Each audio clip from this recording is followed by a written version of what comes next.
But yeah, all right. And I have to read this, by the way. This is our title sponsor today, so I'm not just trying to hype up Chad, but it literally says NBA Draft GOAT Chad Ford, Locked On NBA Draft host Rafael Barlow, and Locked On NBA host John Krause will be live this year covering the NBA Draft here in Texas at the WFAA studios. So we'll be here in Dallas, Texas. Brought to you by Built Bar. Get the local expert analysis on each pick. Follow Locked On NBA on YouTube and watch our live coverage on July 29th at 7 p.m. Eastern, 6 p.m. Central. Also follow Locked On Network on Twitter. All right, today we're going to be getting into the 2020 NBA Draft for the Mavericks, going a little bit of a look back because you said something that was incredibly prophetic on our Locked On NBA live stream show that just became a huge story. It was very small at the time, and then it just blew up completely with the Athletic article. We're going to talk about this year's draft to see if the Mavericks can get back in, maybe a couple of targets if the Mavericks decide to buy in or things like that. And then what should we expect from a brand new front office looking at a draft? And things like that. So we're going to get into that with Chad Ford. So let's start with it. I kind of just want to play this video straight up, like straight out of the bat.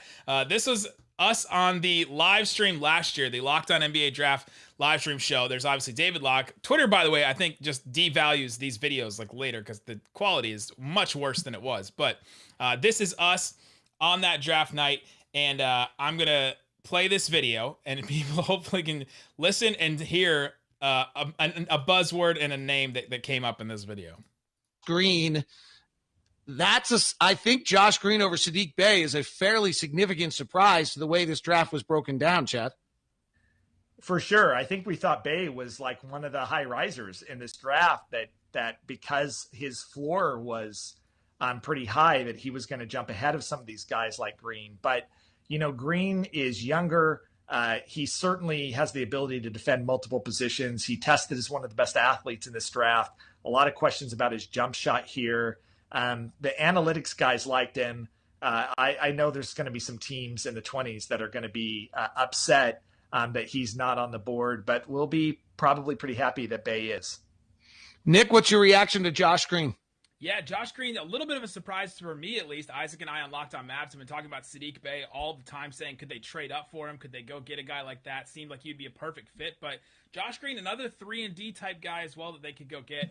It's interesting that Chad Ford mentions the analytics guys really like him because the Mavs have Haralabos Voulgaris in their front office, and he's in their war room right now with Donnie Nelson. And so I wonder if that had anything to do with this pick. He, being a gambling type guy, all about the numbers. I wonder if he had anything to do with this type of a pick.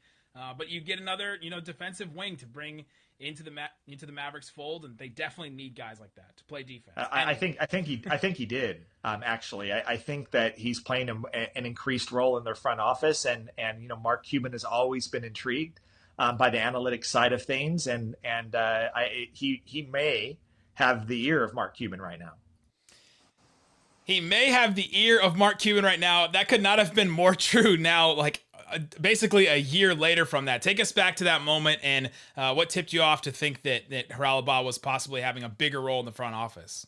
Well, you do a lot of homework before the draft, and it's actually pretty typical that the night of the draft or a day or two before the draft, these teams really shut up. But what I had heard consistently out of the Mavs front office and their scouts was that they loved Saddiq Bey, that they were, like you said, trying to figure out maybe how did they move up in the draft to get him. They saw him as a perfect fit on a team that was going to go and really try to be a serious playoff contender next year. And that was the thing about Saddiq Bey. He was the guy that I think was in that portion of the draft that everybody saw as the immediate contributor, a guy that could come in, stretch the floor, really help the team right away.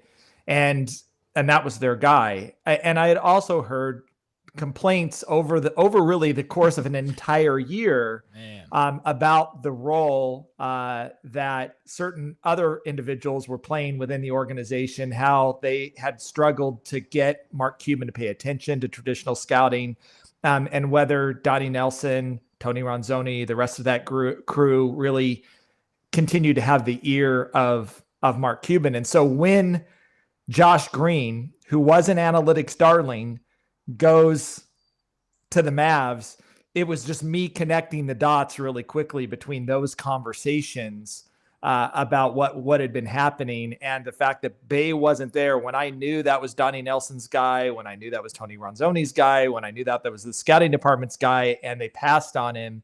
That was a pretty clear signal to me that they just don't have the juice that they have in the front office anymore. I think it's actually fascinating to me that it took an entire year really for that to come to head.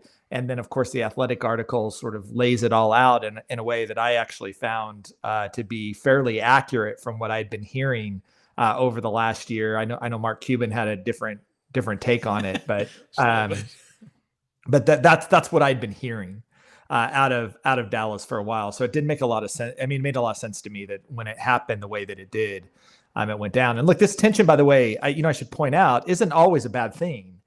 There's lots of front offices that bring in people with different perspectives, and they debate, sometimes scream at each other on draft night over prospects. That in and of itself isn't uncommon. It isn't uncommon for people to feel frustrated on draft night because the team didn't draft the player that they thought the team should draft. We talk all the time about consensus. And not only is there not an NBA consensus, there's rarely a team consensus in a draft room on draft night about, who that prospect should be. And so none of that is particularly out of the ordinary. What is out of the ordinary is to have someone who's really framed as a consultant, ultimately being the person that the owner leans on to make the final decisions, not your general manager, not your scouting staff, consistently. That will happen from time to time, but it was starting to happen consistently in Dallas, and I think that was the sign.